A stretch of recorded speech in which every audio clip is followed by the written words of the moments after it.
Amma ba'd. Assalamu alaikum wa rahmatullahi wa barakatuh. Program Buuza Imaam. Abdul Hamid Kizito Msenzalanda gemanya gange ndine Imaam Ahmed Sulaiman Kyeyune. Mwebala batuweereza ebibuuzo ate ababeeretera abakuba obusimu buli omu embeera yonna gy'akola okulaba ng'ekibuuzo kye kituuka. Twebaza nnyo ababuuza nga mubuuliza abantu abalala nga nawe ansi ogirina naye n'oyagala banno bategeera eddiini yaabwe bannange mukola kyamaanyi.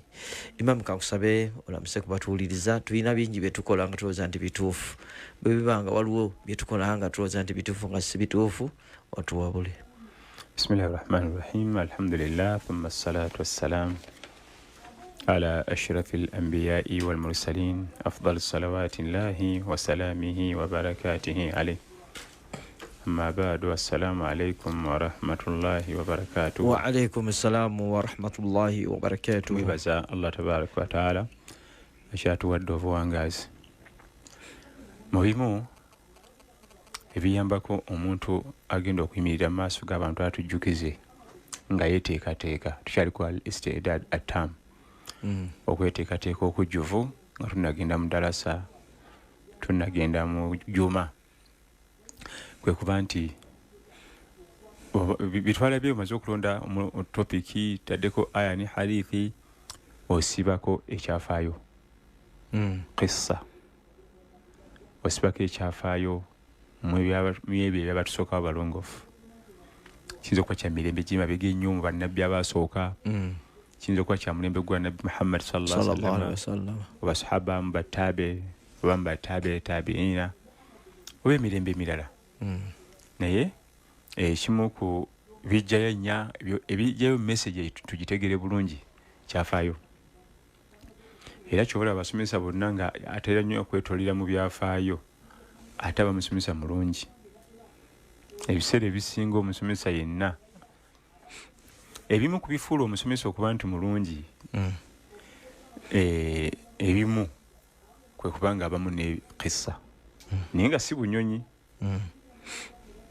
kubanga ate waliwo abamu nga bunyonyi bungi nalitedera ekintu nga kiri feeke nnyo naye waliwo ebitabo ebirimu byafaayo nga si bunyonyi kati nga siyaru alamu nubala li Imaam Dhahabi kitabo kirungi nnyo kirimu emijalado 25 siyaru alamu nubala mijalado 50 ebyafaayo byabakukunavu ba umma kitabo kirungi nnyo nze kuseeri yange sinirabayo kikyenkana mu byafaayo yatandika na nabbi sallallahu alaihi wasallam paka ku mulembe gwe yafiira Imaam Dhahabi yatandika ku nabbi sallallahu alaihi wasallam namuwandikako ebimukwatako najjako Abubakar najjako Umar najjako Usman najjako Ali radiyallahu anhum jamia najja nga awandika kuba kukunavu ba umma bokka awandikako paka yafiira yakwata eyo department mwatugasiza byafaayo kali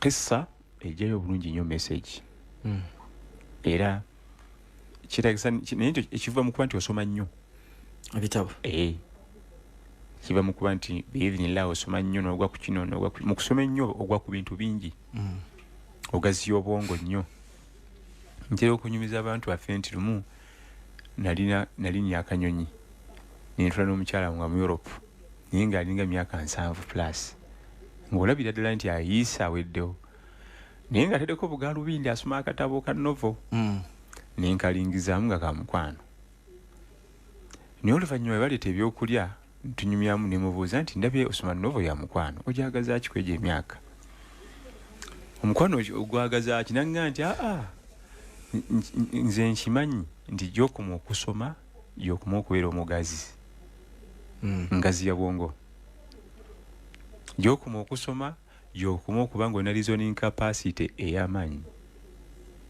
kati kyendiko wano so simbu nsoma bino ebyomukwano ngende ngu practicing nze nawummula dda n'abazzukulu bange nabo bakadde already kati nenjiga akagamba ako keyaŋŋamba ogaziya nnyo obwongo oba ne understanding capacity ne reasoning capacity nga byonna byamutawaana oli okukugwako n'akweŋŋanga ayinza okwekona ku lwazi oba mugazi anti unagenda okwogera ekigambo nga nawe wakisomako kuomu ku bamanyi unagenda okwogera kino nga nawe wakisomako kati gwe omwanukula ng'omwanukuza bamanyi ate ye ayogera byogere wano gwe omwanukuza bamanyi al-ulama ba great scholars bamwanukuza ye ebyo byakumumwa kati oba omuleka nnyo kati okusoma ennyo kikulu kathiratil mutala okuyitiriza okusoma buli kaseera okay tukweyanza nnyo Imaam abo nebalizaamu nnyaka ensoso Sheikh omufafa w'ebyafaayo Sheikh Muhammad Kizza yatusoma ebyafaayo ng'akyali muvubuka nakati omuzikiti gugendayo kuwulira ku byafaayo so Allah mutukuumire mu obuwangazi obulungi siniya alhamdulillah Allah mutukuumire naam kati Imaam njawulo ki eri wakati wa siira ne taarikhi kuba mpulira nnyo nga babyogera masomero babisomesa siira focus abaku nabiyuna Muhammad sallallahu alaihi wasallam ate taarikh muyingiramu n'abalala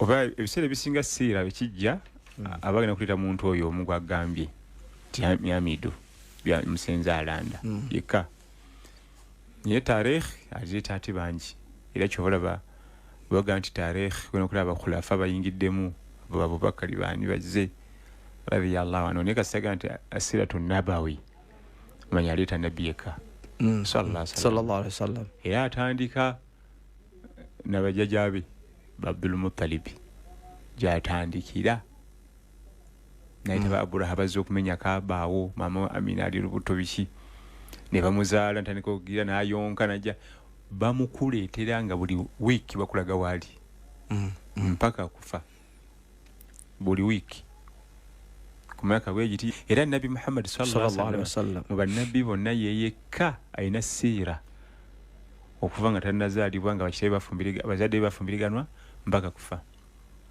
bannabi abalabula kati nabi Musa alayhi salam bamuleeta nga azaalibwa ne bamutulagaawo byonna tutaka kuyingira mu lubiri baddamu muleeta nga ndi mu lubiri nga akuba engumi egi ne baziika kati atawo ne bamubuuka ne batatuwulira ku myaka 9 10 yali akola biki baddamu muleeta nga avubuse mukuba musunsula ndagu emu kati ate ne baddamu mukuleetera nga dduse kati bannabbi abamu bo tebali mu layini ebyafaayo bibuuka naye ebya nabi Muhammad sallallahu alaihi wasallam biringa lujegere amannyo linyo ku linyo terubuukamu era ne balibuuka eggayi tetambula ekuma bukomyawo kati esiira wa nabi Muhammad sallallahu alaihi wasallam afdalu khayr kozi omita khairu khalqillah mulimu kasajja abateka mu kasajja omo na khairu khalqillah mulimu kasajja okamanyi ikalu kapowe mupewe mwako ate bongerako n'akamu busiriwe yali amwogerako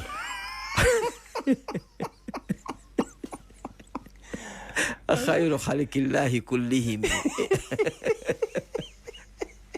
lwaki busiri akusanyusa nnyo ansanyusa anti abantu ekinewunyisa bakwata ebigambo bya busiri ne babiwa obudde bungi ate Qur'an ne batagiwa kiki kandi ekyo kiyita kitono kinewunyisa nnyo ekyo suratul Rahman surati Baqara nabbi sallallahu alaihi wasallam yali azimanyi mu mutwe naye ebigambo bya busiri tabimanyi mwate ffe tuwa obudde obungi netulekawo biri ku mulembe ganti nabbi weyabirawo busiri yaliyo anti kati lwaki nsida ku bya nabbi lwaki onteeka ebbali kati Imaam agamba ekibuzo nti taata omuto ayagala kuwasa hakki yakubiri naye nga omukulu ali mu muzigo fe atunyiigira bamugambako Obusiraamu bulamula butya ku muntu ng'awo ayagala okuwasa naye ng'ono nnamba emu akyalina mu muzigo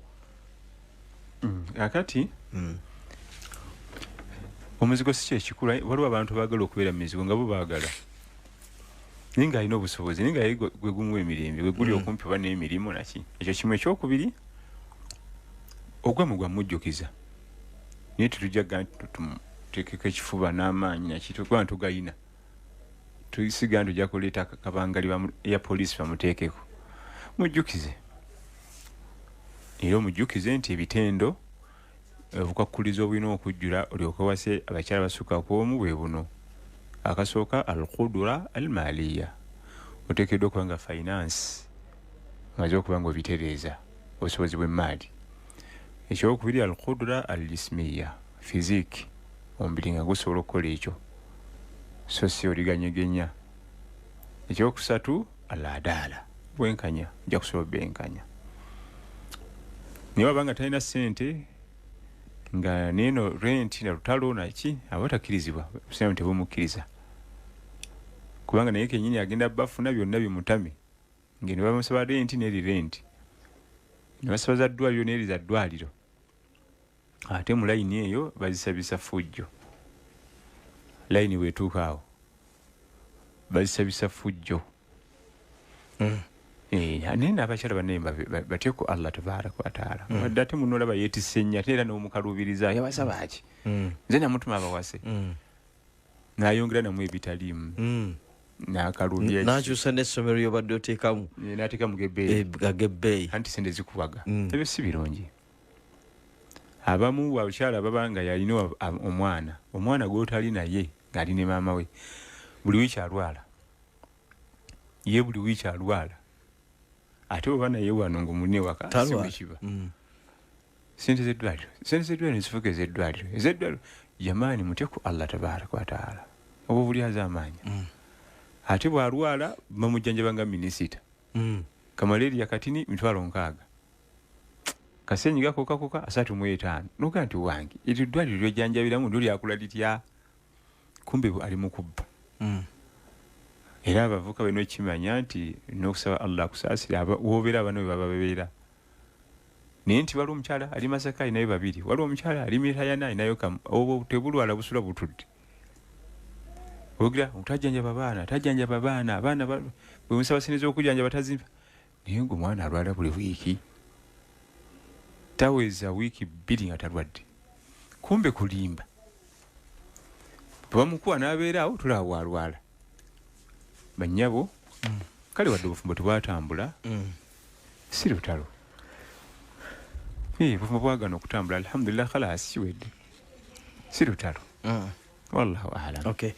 Superstar Nursery and Primary School essomero lya Dene Boarding liva ku nursery paka ku P7 we liri wayonjo wagazi environment yesaanidde omwana wo kubeeranga awangaliramu ku Superstar Nursery and Primary School environment nungi enyambala ya Obusilamu omutindo guli waggulu nnyo eddiini bagiteekako nnyo essira ensonga lwaki center number zombi weziri atenga omwana avaayo nga Qur'an agina ku mwoyo ebyesuubo webiri eddiini bagiteekako nnyo essira nga bwe nkutegeezezza bashiyukhu abakugu webali okumanya ebisingawo essimu eri 0702505853 Haji Sulaiman Mutebi awamu ne Hajati Fatuma Mutebi bakola enteekateeka okulaba nga omwana abeera ku Superstar talents ze bazirinyisa ensonga lwaki ekisaawe ekiri kya carpet swimming pool weziri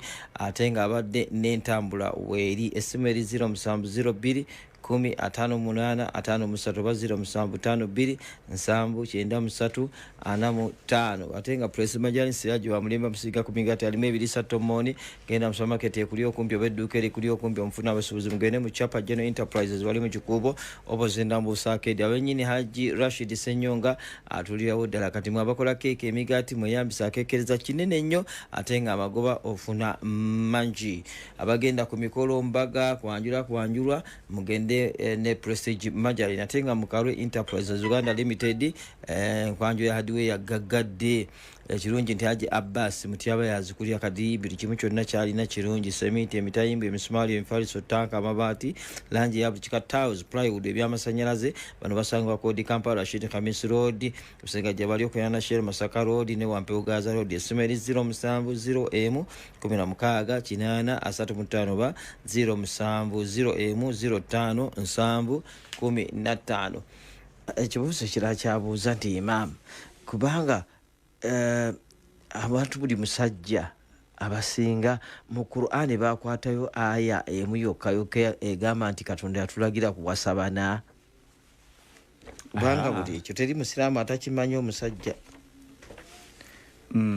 Nakyo kinyini era tebakimanyi. Bakwata kikwate era wagenda obawasa abaana era tabenkanya nga aya bwegamba. Tebagimanyira. Babajjamu bafa ku bifevalinga. Bakwata bifevalinga n'erizi zaabwe. Yes. Yolo kubawulira agala omukyala asuka kwomu. Wabanga yakwata aya bali bali tabemugoya. Yani badde abenkanya. Nera bamalo bafuna ate era ne aya nagivaako. N'abali azamanya kanoleko ulire ndulu ate. N'owulire emisinde ngumi enkokola kati aya bayagikwata. Yakutte aya bagikutte. Oliti. Banoonyamu bife balinga byabwe. So si nti bagikwata. Ate nekirala kugamba nti balagirwa akagamba ako bakukozesa nnyo nti fe batugamba kuwasabana. Tadiri yali akigambye. Biri nsonga za kyeyagalire. Kigwana. So siteeka. Bakuwa olukusa. Yes. Bakuwa olukusa okuwasa basukka kwomu. Naye kuliko era n'obukwakulizo. Okay. Bueno erinnya lyantabuseeko mukwano bono simanyi naye obeera nansana naye ndaba alham ndowooza simanyi bwe lityo ow'ennansana. Abuuza nti Imaam, omwoyo gw'omwana omuto gulagawa ng'afudde?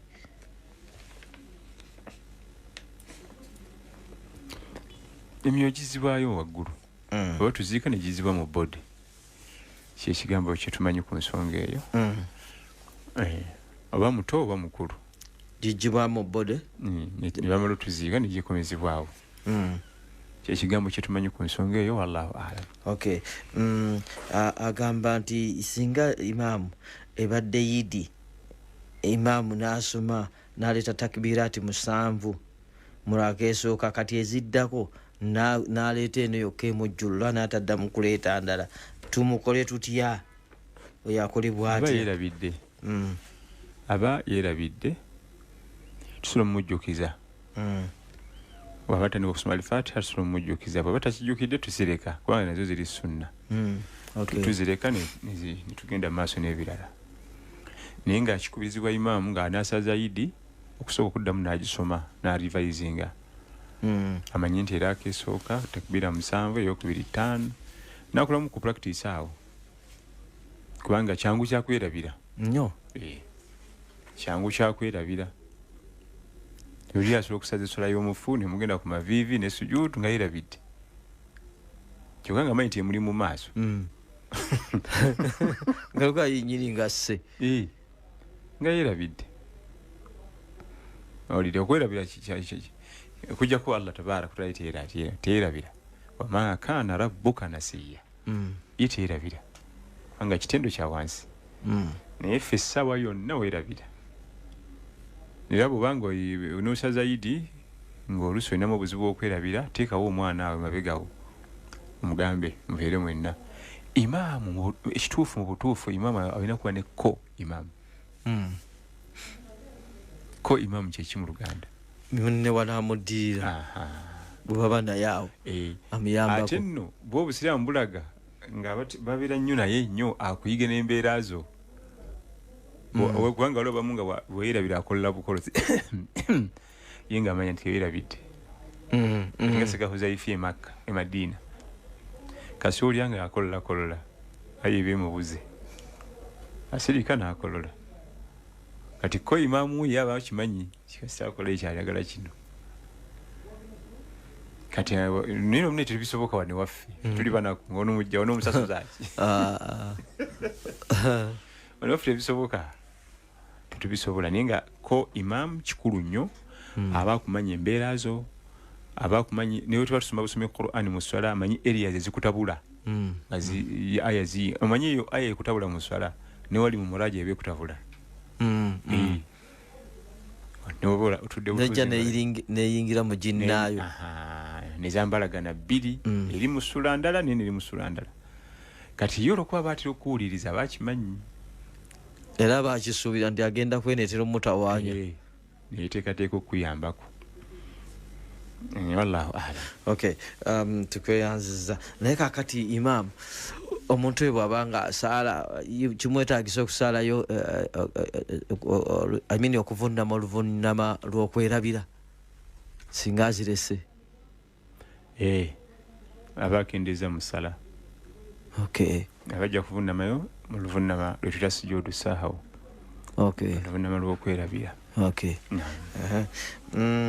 Tukweyanziza ate nekyoyogeddeko kakiri ekyomufu musajja aleese takibiira yeerabidde n'akutama agiddamu yonna oba akola atya? Tuddamu yonna namba tugisazaamu ne tuddamu empya. Okay, wallahu alam. Okay. Naye waba nga tugenda kusalira mayiti Obusiraamu bukubiriza nnyo aba famire lomba mulimu abimanyi nga musheekhe wa famire waali amanyi yandibadde asalira waba taliiwo nga n'omugenzi kyeyalonda nga ffe tugenda okwerondamu aba tusingako irimu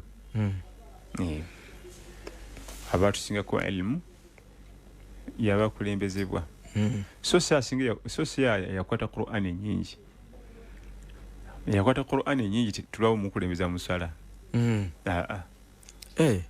ate nga akimaki yatugamba al-aqra ate mu riwaya ezimu natugamba nti al-afqah.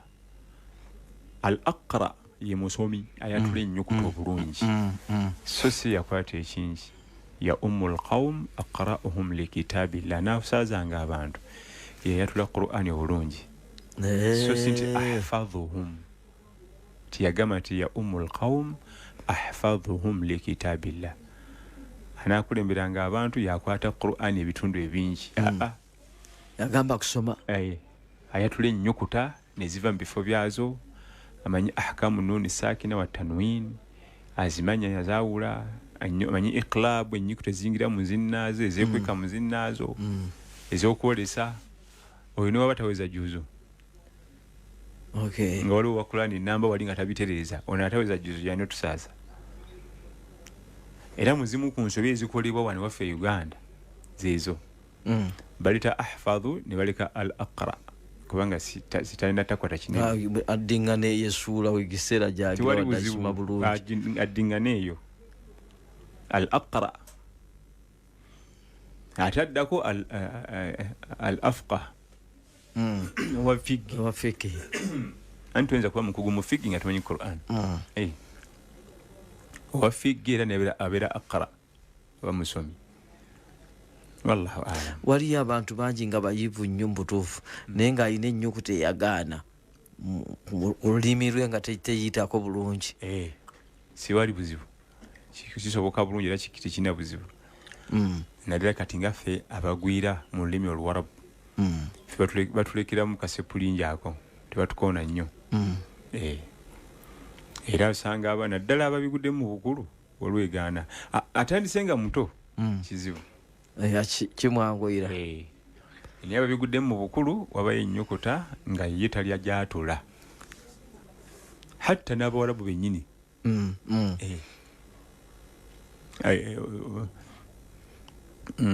waliwo omusajja omu yali ennyukuta ya bba alifu bba eyo nga tasubira kugyatula naye ng'ate yayamiriwa ekitundu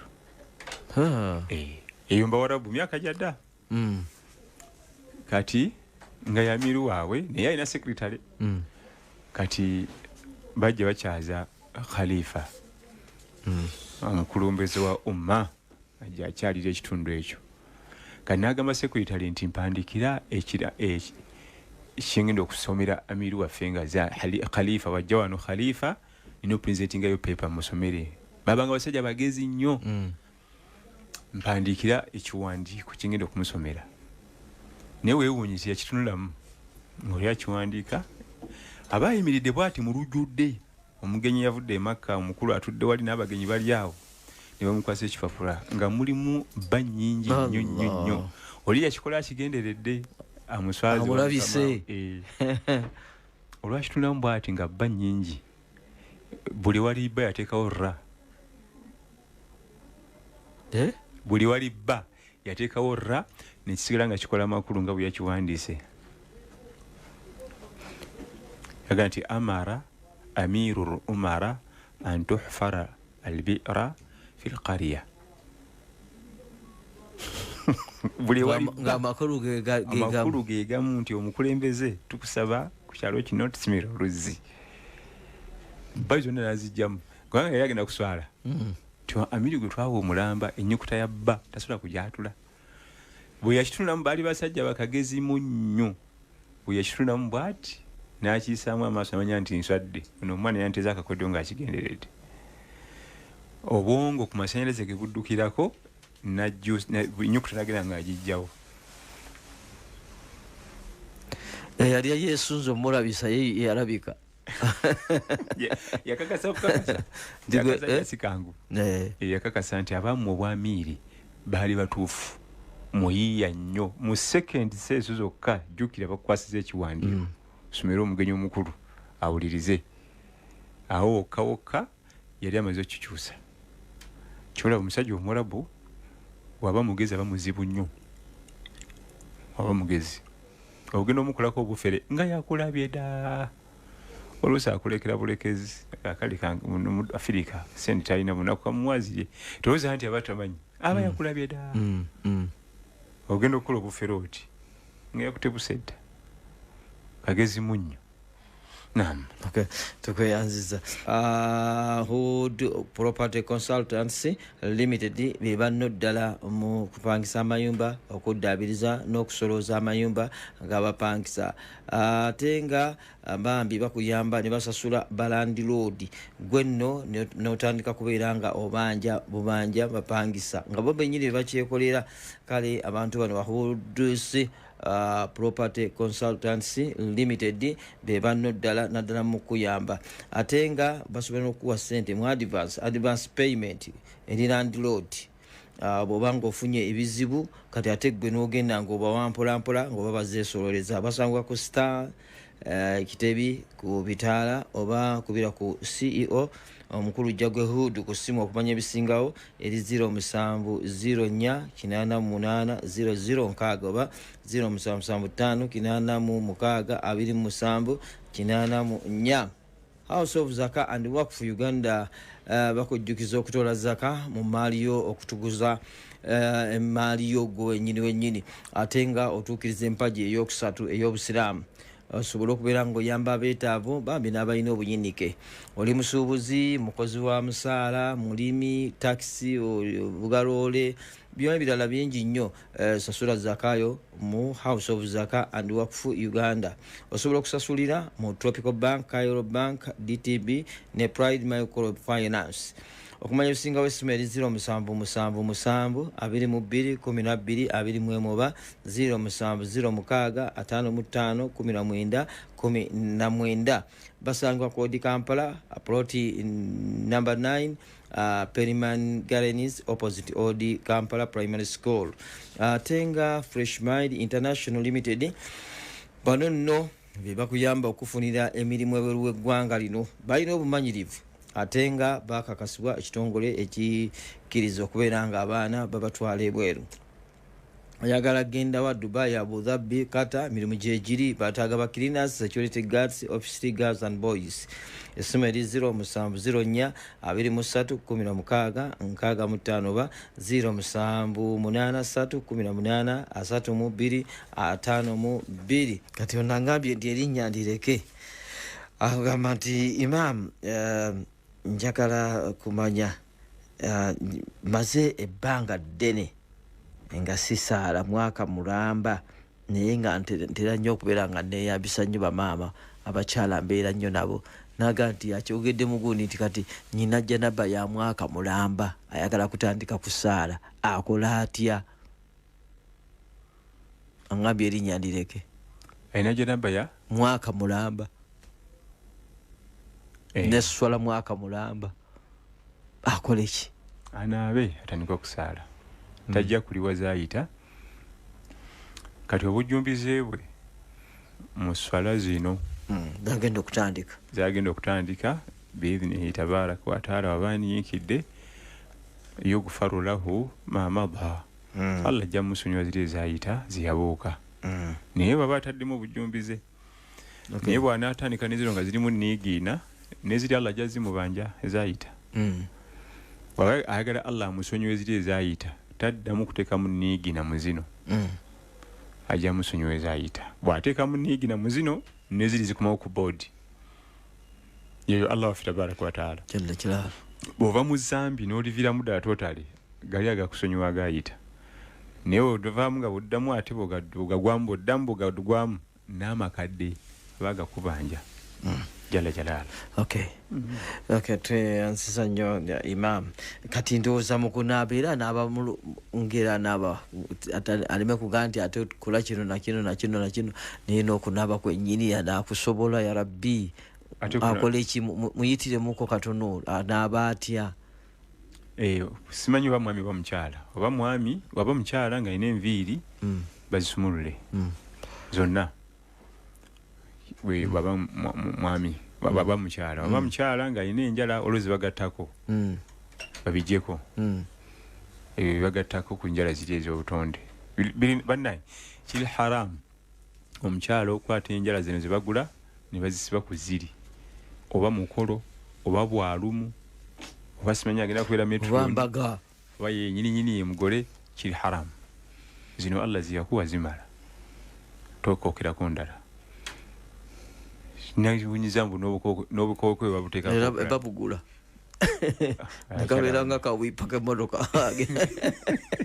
akasimu nerabirwamu bakyala bebonyabonya n'edduniya eno jamaani kati ngaafaaki beauty eri temala la gyamuwa agala kwongera kakubya omusajja ebyo byonna tebikirizibwa Allah biri haramu mpozi n'ekisigaate nakiteeka bwa kino kibanga ekyambuka waggulu nga musoke nedda okukikomola kikirizibwa okukiwandiikako kyo kisoboka niyo kikomolako oba bakikomole oba bakikendeeza oba bakimwa byonna biri haramu tokwatako toyisa mashini yonna ku kisige ate kineewuunyisa olaba baganywa abakyala ate abaami wali abaami nabo babijjako mbabikomola birabike bulungi olaba baganye mukyala ate ng'omukyala yeetaaga beauty kubanga omukyala alina ensonga ezimu ze bamukkiriza asobole ofuna beauty yini bazimukkiriza naye era naye bamuganye ku kisige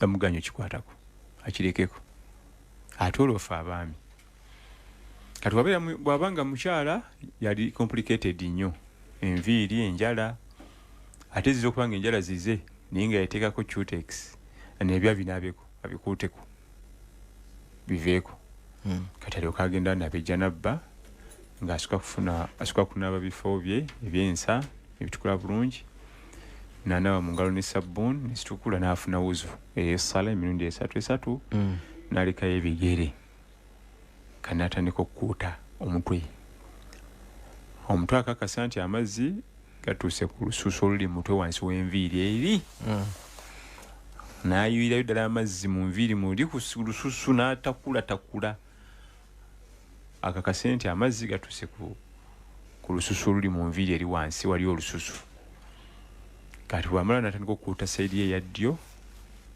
bw'amala okukuuta eyaddyo n'akuuta eya kkono n'atandika okwemunyunguza mu mutwe ne sayidi eyaddyo n'eya kkono n'alyoka anaaba ebigere awo nga tugamba nti insha Allah amaze okunaaba janabba wallahu a'lam.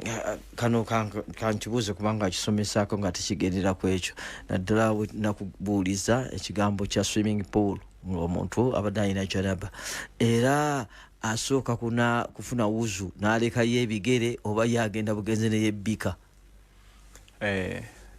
Twalaba nti ennaaba za janabba zisoba mulimu waliwo osooka kufuna wuzu n'olyoka onaaba eyo tufogeddeko emabega then waliyo endala nga yo kyennyuma ekyeyo osooka kunaaba n'olyoka ofuna wuzu era naye ekkirizibwa.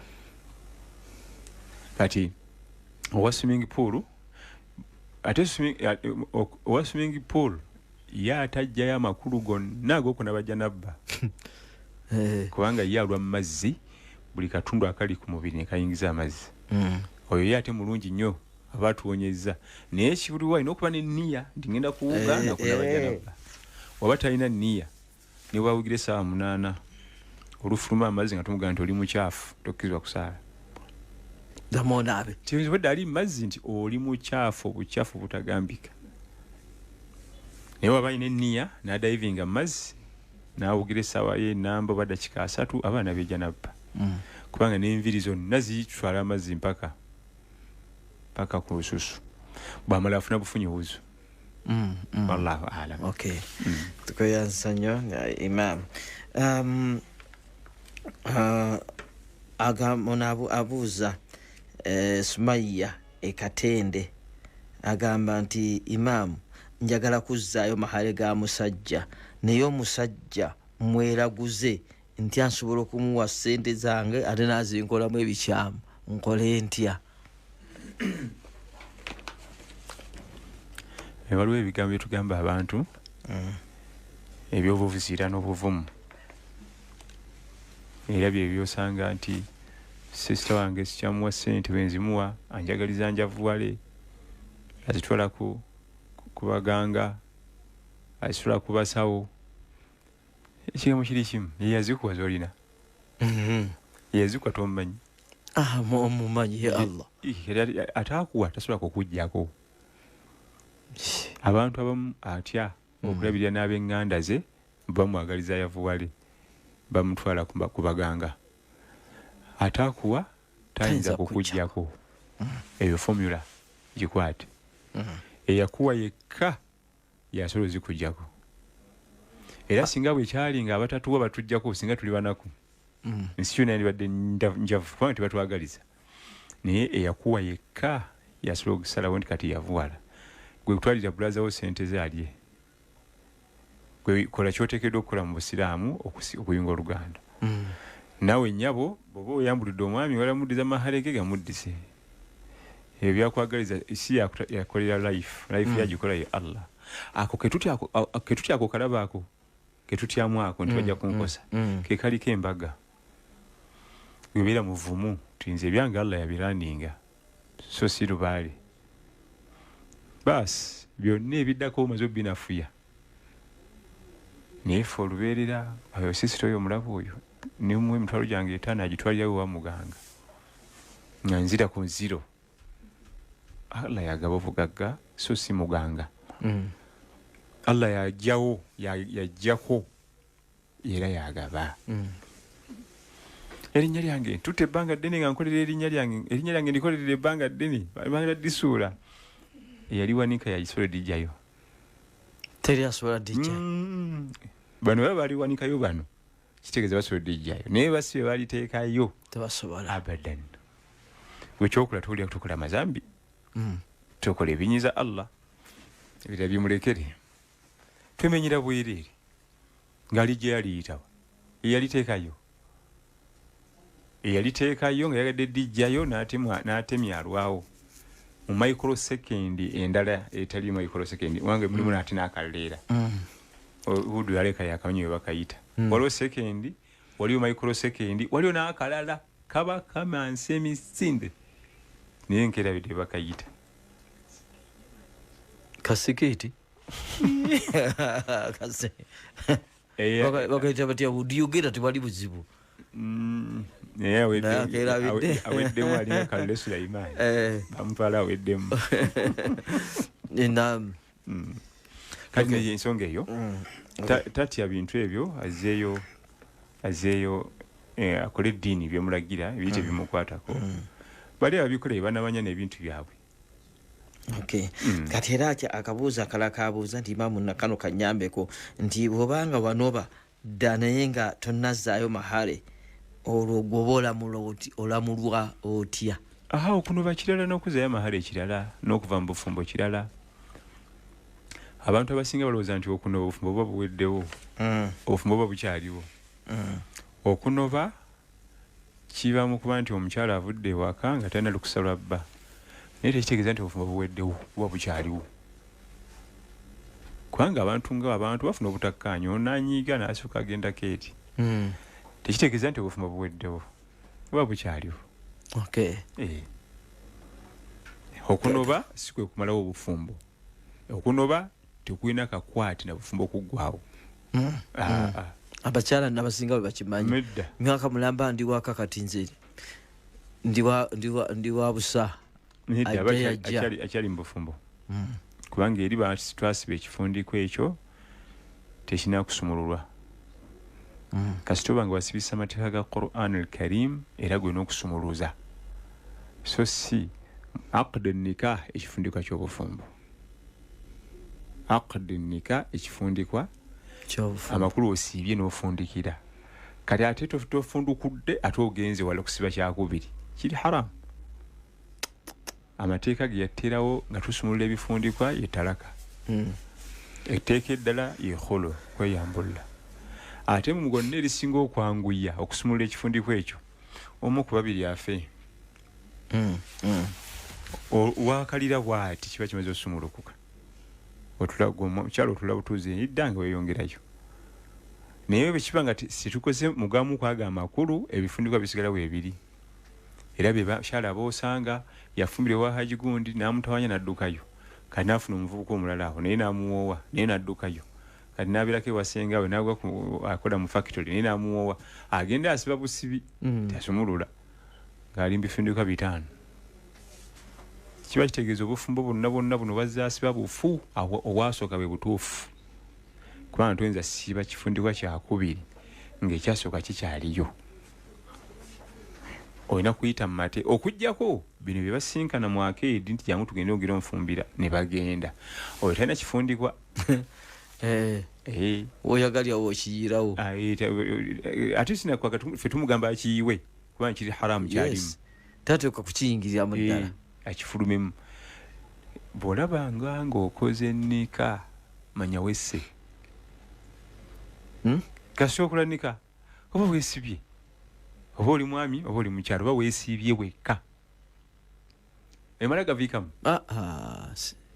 Omanyi byekoko sitinga? Bingi. Osaga n'ennika ggwe. Kyobula abaana bamu abatitizaga nzi sijja kukola nika. Abukala bubusi nakuba friendly matches ne yeeyongera kuba friendly akyaza bukyaza kirabu. Funayo tiimu emu n'emukyalira. Nafuna tiimu endala n'emukyalira. Ate okusiiba kubanga buli buvunaanyizibwa masuuliya wajibaati huquuqu amaana byonna ebyo biri mu bufumbo muli.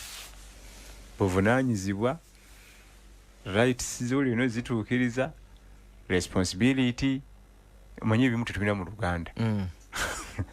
Kubanga bo bannaffe baga nti obufumbo masuuliya wajibaati huquuqu amaana. Niyo biza mu Luganda. Byonna kumpi kyekimu. Wano tubikutuula lumu. Okay. Imaam tweyanza nnyo. Naabuuza nti erinnya ye Salama. Ompozi kali wali akatono kembadde kubadde oyogera. Kigambo ekyo abakyala ennaku zino bakikozesa nnyo. Nti ekyokutulawo olumu kyobula kati abaami bafa kibwatukira tebategeerekeka. Okutulawo olumu kyeki? Anti okigambye nti ndo ekyanguya ye mwami okufa. Kati awo omukyala aba yanguyirwa okufuna. Ngambye ekyanguya omu ku babiri kufa. Anti oluusi kati nje ngambye nti kati bayita mu shortcut eyo. Omulala n'atuusa ku munne obulabe asobole okugenda ne munne gwawulya gwe yeetaaga. Ate obwo butemu sinakuberako ku butemu. Haramu anti gwe bakole eyo asobole okuyisa. Taata w'abaana bo ogenda kukola otya? Olize ku baana taata w'abaana bo ate omusi. Guloze ng'ojja kudigirira kuno ku nsi. Olye butaala ogende mu maaso n'obulamu. Omusayi nga si mwangu nno. Nako Imaam kabagambire ddala kubanga abakyala bakakozesa nnyo abaami abasinga bafudde. Abakyala nga be babeera ensonga. Asobole okuvaawo agende ne omulala gwawulya gwe yeegomba. Ekyo kintu kitono nnyo. Ndikakutta muntu. Owudde nti ono tukyamwagala. Ate ani aggaanye. Obusiraamu bwakikola nga kiwe ekituwe ekiri nti oba tukyamwagala olugi luggule. Bw'omusaba talaka n'akumma gumweyambule. Otyo. Waliwo window 2. Window 1 ye talaka. Weegaana ogenda ku window 2.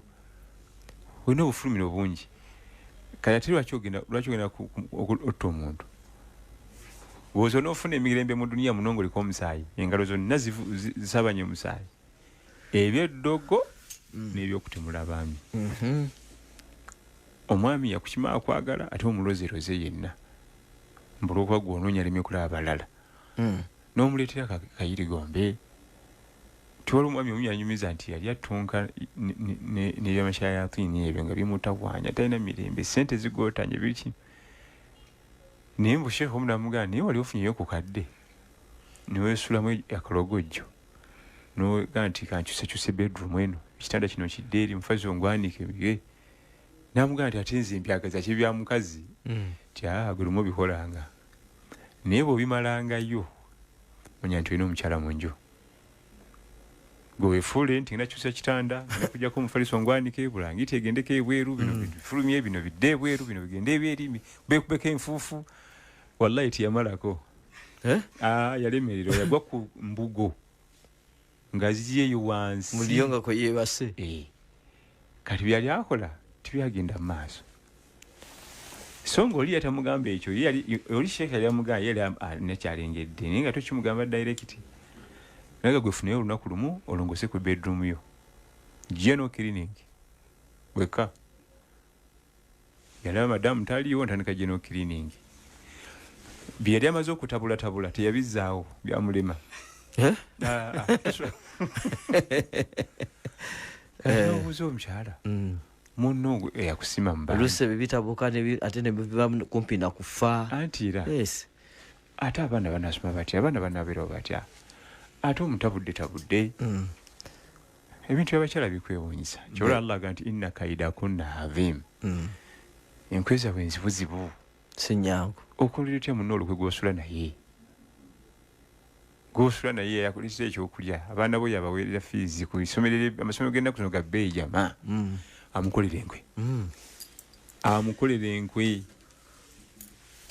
ate nabali abo simanyi newaabwe nze ne bazimbira ennyumba basezaala bange ne bazimbira nekinazaala ate abo bakolera enkwe ez'omutawaana naye nga famire yagisanga eri bubi musajja watu n'ateekamu amaanyi n'abajja mu kayumba akabi n'abakulira amaka yabazije mu muzigo ate abo basinga okukomba ku bubi ne ku nkwe z'abakyala ofundako ffe ne balugojamye ffe batalina kasente ffe basemanda baabwe ate bakwagaza kinyi naye abo abalina ku ssente abagagga Allahu akbar walillahi alhamdu otegeera nti omukyala si bantu bakusaaga maama wo n'ekitaawo bajja mu muzigo nga bawadde hijja babagulidde moluka naye babikoledde ate omwami n'omutattana yenna asobole okunywera ebyo bibeerewo dda biri byonna bwe mbikoledde baze okukola bino Imaamu akadde ke katukutte naye nze ngaera nga mmaliriza mbasiibula nga mbaga nti piro y'omukyala n'edyeni ebifaanagana bw'oba oyagala okufa amangu bitambaale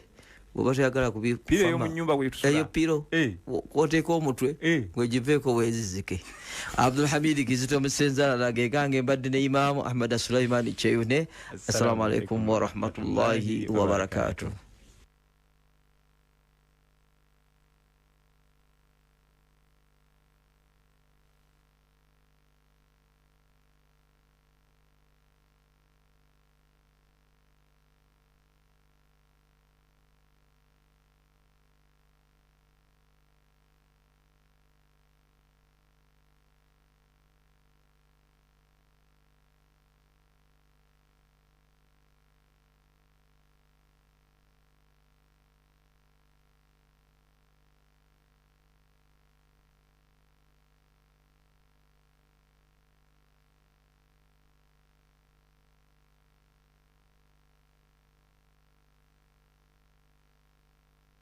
Full esimu yo banka ne Trust Mobile